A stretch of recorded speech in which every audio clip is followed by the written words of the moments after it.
Hello everybody, welcome back to the workshop. Today I'm going to be working on a pair of wolf jaw tongs. So the wolf jaw tongs that I'm going to be working on are these right here. This is the type of tongs that I'm going to be working on today. Hopefully you all will like this video and stick around all the way to the end and watch the entire process. So these are a fairly nice handy set of wolf jaw tongs. They hold multiple sizes of stock, both square and round. This is 1/4 inch square stock. As you can see, holds those pretty well, just like so. And it's also meant to take and hold them in cross-sectionally like so. So you can bite a hold of it in two different ways, just like that. And then you can also, the great advantage of these is the fact that you can grip onto other things the same way. So this is a piece of 3/8 square. So you can grip it like that. Or you can grip it in the second jaw, just like that, on the diagonal. So now that's the square stock. Obviously you can do the same thing with round stock and fit multiple sizes in the same jaws. So this is 1/4 inch round. Again, you can grip it. Nice and easy peasy. I don't know if y'all can see that. And same thing within this direction here, and they hold reasonably well. So I mean, they're going to hold as good as these tongs can hold because they're meant to kind of hold a variety of stock. So this is the pair we're going to work on today. So thank you all for being here and watching this video. So hopefully you'll enjoy. So we'll go over to the workbench and I'll explain a little bit about the process and what we're going to be going through. Okie doke, so this is what we have. Let me rotate this camera just a little better. Hopefully you guys can see that all right still. Okay, so this is what we have. This here is going to be 10 inches long in American or Imperial. I put the metric all written down here, so if you need to screenshot this, if you're across the pond, well, there you go, now you have it. So essentially we're working with 10 inch by 1 inch by 1/4 inch flat stock. So it's 1/4 inch thick by 10 inches long by 1 inch wide, or that's 6 mil thick by 250 mil long by 25 mil wide. Now, what we're going to do here is, this here is going to be about 1.25 inches that we're going to come off of one end, and we're going to put ourselves a center punch mark on this edge. Then we're going to come back a full 1 inch or 25 mil, and we're going to put 2 center punch marks right across from each other.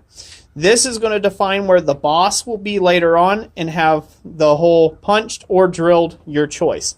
I drill my holes, you can punch them if you like. It takes just a little more care if you do a punched hole, as I went over in other videos. This end here will get drawn out into our jaw, as where this here will actually get drawn down out into our reins themselves. The reins should end up approximately 15 inches in length. So this is 375 mil, once again, for anybody who's across the pond. Now, this is the basic layout of what we're shooting for here to take and produce this jaws. The other thing you're going to need, you will need a hammer, obviously, but you're going to want to take and have a cold chisel. This cold chisel, a fairly blunt cold chisel, is preferred. This is what makes the grooves in the teeth of the actual jaws themselves. You're going to take and hold it, and like I said, I'll get into that here in a second, and you'll see how I do this. But we're going to take and mark off each one, segment out each one of the jaws, and then we're going to do the same thing on the other piece, and then the two halves will go together, and then we'll adjust the jaws to fit the stock afterwards. But pre-grooving these make this a worlds easier than once you have it together. It's just better to do it in advance. So let's get over to the anvil and get cracking at this. So I have one piece of tongs already drawn out so you guys can see what that looks like. I'm about to bring out this next set of tongs. I'm going to get this cranked up here. For those of you who don't know me, and maybe this is your first time on the channel, I have a hand crank blower, so I'm getting this going here. But that's what we're going to take and create. That's what those create right there. So we start with our middle cut after we get our set down made. We start with our middle cut, and then we come in from the tip and we make all of our little side cuts to make the different parts of the jaw there. Now we want to leave a little bit of space between here and here when we're finished, because this area here has got to take and have some roundness in here in order to act as the actual wolf jaw itself to hold the larger material. We'll get into that here in a second. So the last thing to do on this, and I'll go over that in the other half, is to actually set down this rein. So this way it's not ending up directly dead center. We want to push this boss downwards. So we want to push it away from the top down, and that'll give us our rein offset that we need. So when we flip the tong jaws over, they'll go together and function like a pair of jaws. Also, you see here that I've put in this little bit of just a little bit of a crease kind of to define where that area is at. I'm going to do the same thing on the other side. This is more or less just a kind of a locator mark that'll make it easier to line these up when I drill them later on. That's not necessarily a needed step. So there we are. There you have it. Let's get to it. So I've got this thing almost up to heat. We're going to take and pull it up to heat here all the way.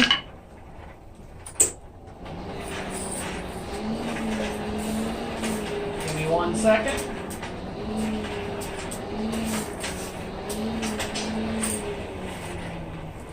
Alright, so this is going to look hotter than the fiery face of God here. Don't worry about it. It's not actually that hot. This is more like a bright orange to yellow. We're going to start with half on, half off blows. We're going to try to work as hard and hit through the piece as we can. Okay? We're going to dress out some of the swelling from the hammer on the back side. Like this. Like as if you're drawing out a knife edge. And then we're going to go back once again to drawing down. So be very careful not to draw down too thin here. You do not want to draw down too thin. You want this to have a little bit of mass to it. So we'll go ahead and pull this up here. See about where we're at. Now those chop marks are going to add a little bit to this. When I chop those in there, they're going to act like a fuller and push that. But we need to come just a little further with this, so we'll do it at this heat.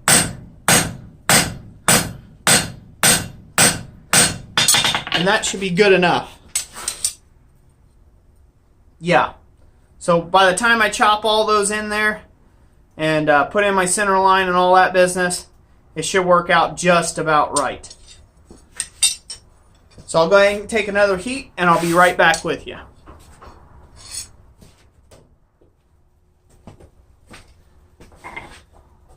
Alright, and here we go. So I'm going to get this straightened out. Find the center. And go ahead and just mark and work back towards yourself with the chisel. Just like so. This will allow you to get in that center groove. Don't go too far with this at this stage.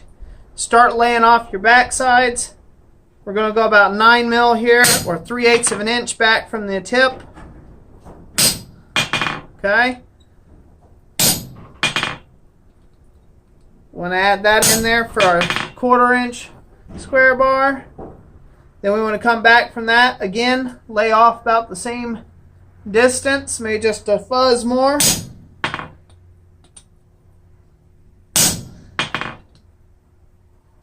And go ahead and hammer straight down. As you can tell, it's starting to get cold, so it's gonna, it's gonna be a little rougher now to take and get these in, but you can go ahead and continue to lay this out. Hopefully you all can see that fine. Looks like you can. So now the final one, we're gonna go ahead and come back this way at about double the distance that we did here. Make sure we're good. And continue to hammer right on down. Now the nice thing about doing this with a cold chisel, as long as you don't go too far with it, is you can actually lay this out pretty well. And so here we are. This is where we're at. Now I'll come back on the next heat and deepen those slightly. As you can tell, we got those about nice and even. If you need to check just bring up the one that you've already done and make sure they're close. That's really the only requirement there. So as you can see, I need to go a lot deeper with these. So I'll heat it up, come back, and we'll do that. Okay. We're going to deepen these things down quite a bit.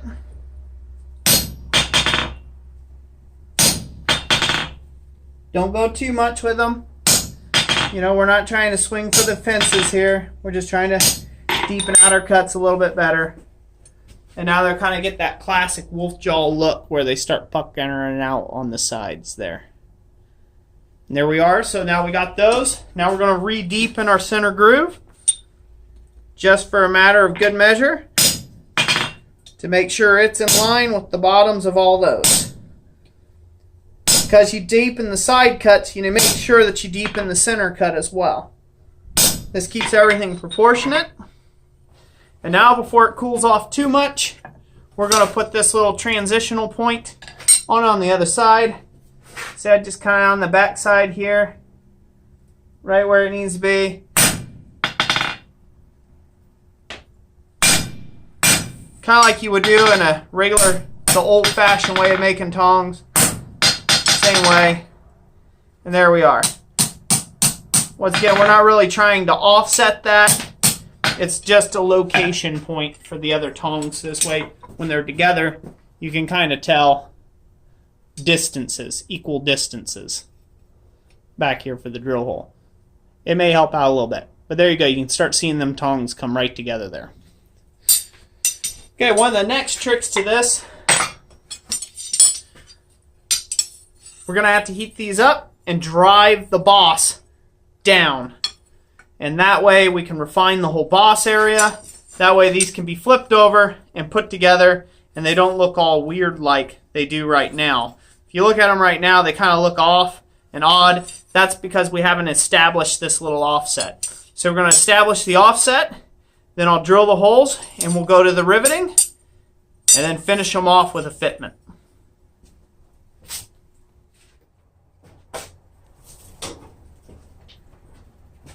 Alright, for those that follow this channel on the regular, this will be a bit repetitive. But for those that don't, this is how we draw down that boss to get in that offset. Then we come in and we hammer that off to kind of get this thing rounded off. Just want to provide the offset here. Nothing more, so just take your time.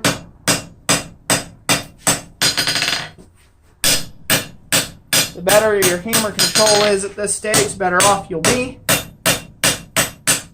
And just planish it down and work the jaw clean. So now we need to reestablish that. And there we have it. If you notice that there kind of already curved a bit, that's fine. Don't fight that. Leave it like it is. That needs to end up curving after all anyhow in order to be able to fit progressively larger stock in the back parts of the jaw. So that there, we're going to call that it. This curve in here, or making this all round, is not entirely necessary, so don't feel that you have to. It just makes them a little more flowing and pretty. So now I'll set that one off to the side. Pull out the other one. And do the exact same thing. Nothing to it. Line it up on our marks. Once again, drive it down. Back draw that a little bit.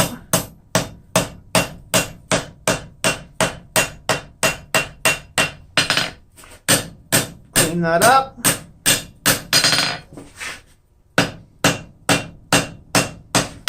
This really isn't that difficult of a process. You just have to take your time with it. Don't get in a rush. Just be prepared to do what it takes. Because the ideal here is we want to come out with a really nice pair of tongs. We're going to reset that down where that curves back. And voila. There's our second half.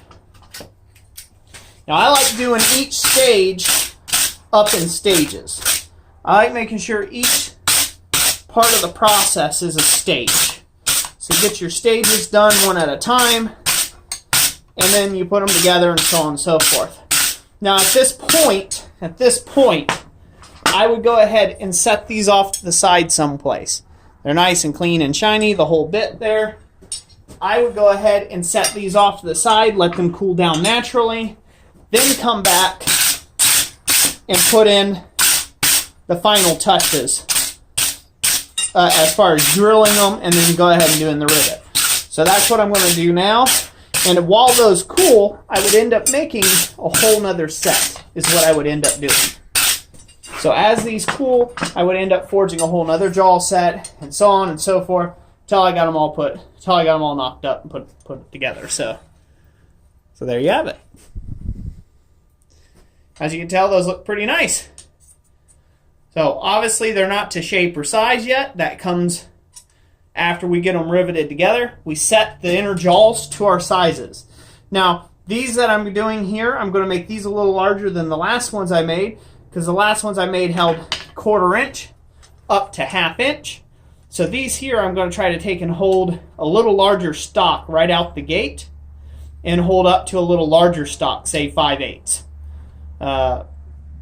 square or so material. So that's what I'm going to set these up for, I think. And then that way you guys kind of get the ideal of how you do that. Fairly simple project and process. So I'll be back with you here in a second once I got those drilled and we're ready to rivet. Now the next step in this process, now that after I've got my holes drilled and these all line up nicely, the next step in this process is to take and use a rivet. Now this is a factory bought rivet. You can use what you would like to take and use for a rivet. I have shown both ways in other videos of making tongs. One's with just straight 3/8 bar. These are 3/8 inch holes. I use that as my rivet size. Or you can use a domed rivet. Now, in both cases, I like to use a little rivet heading tool, just like this. It's a heading block, and then a top tool like this, a rivet header. These put together is called a rivet set. It's to take and help set rivets. So what you do is you just place the rivet head in the appropriate block here. I have videos, again, linked in the description, that you can take and look at on how to make this tool and ball punches and all sorts of good stuff like that centered around the subject.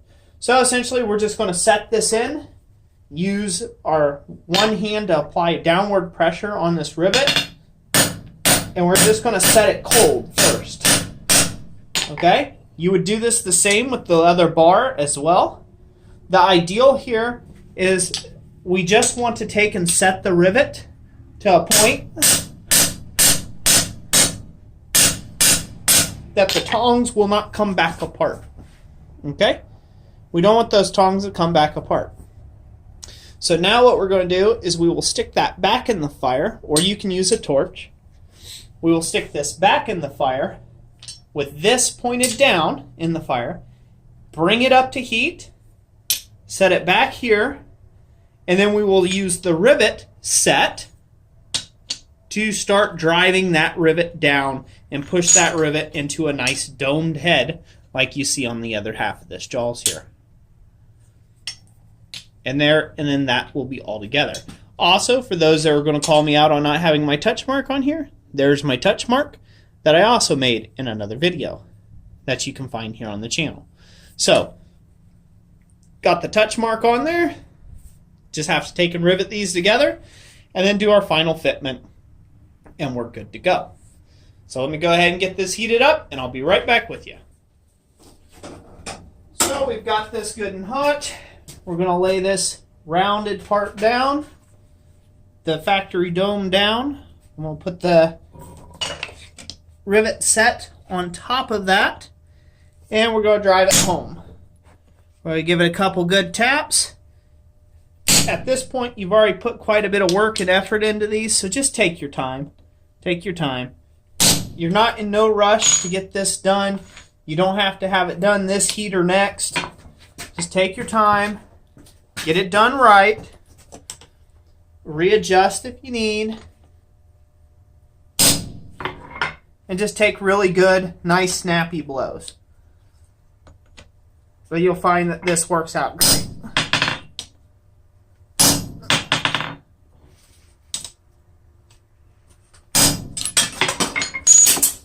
And of course, it always helps if you drop the tongs once. You know, just to ensure that their structural capability is good.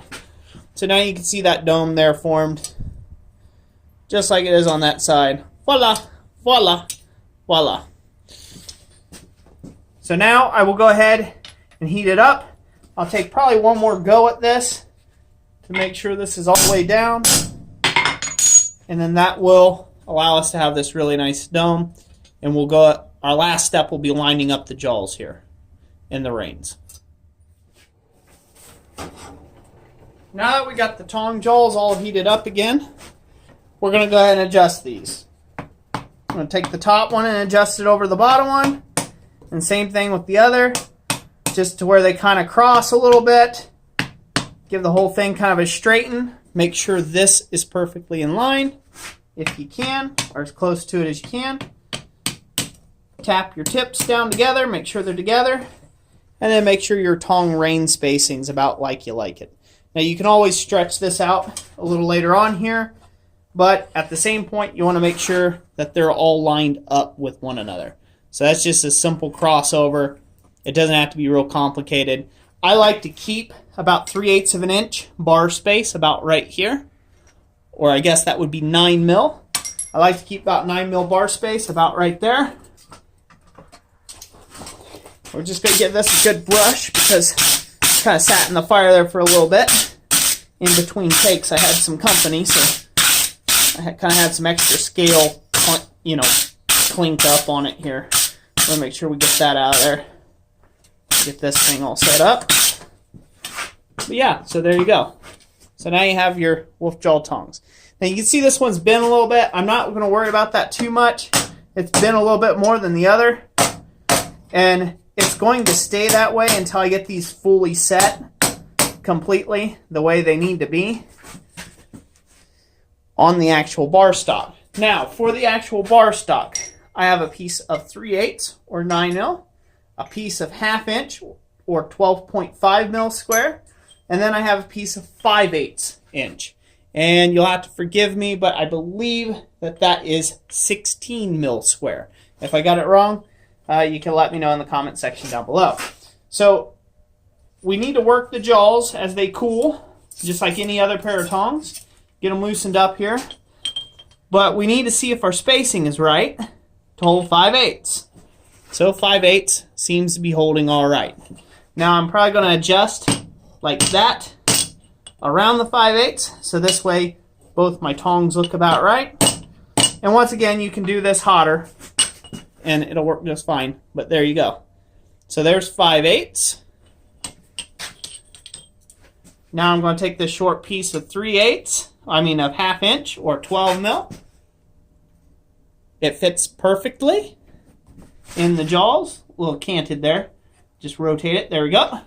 So that fits perfectly in the jaws of that away. And then, last but not least, we'll check the 3/8 for fitment. And sometimes, yep, holds it perfect. There you have it. All three of those hold in there perfect. No further adjustment needed. Now we'll go ahead and check the fitment this way. Should hold pretty good. Yep. And it should hold pretty good for the rest of these as well. We'll just do 1/2 inch. Holds 1/2 inch good. And last but not least, we'll do our 5/8 inch square stock.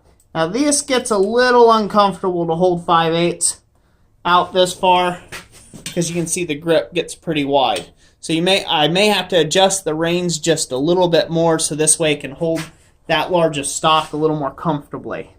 You may want to adjust the reins to fit kind of the middle. So when you adjust your reins, grip your 1/2 inch bar stock in the 1/2 inch slot, heat it up, and then give your reins a little squeeze together.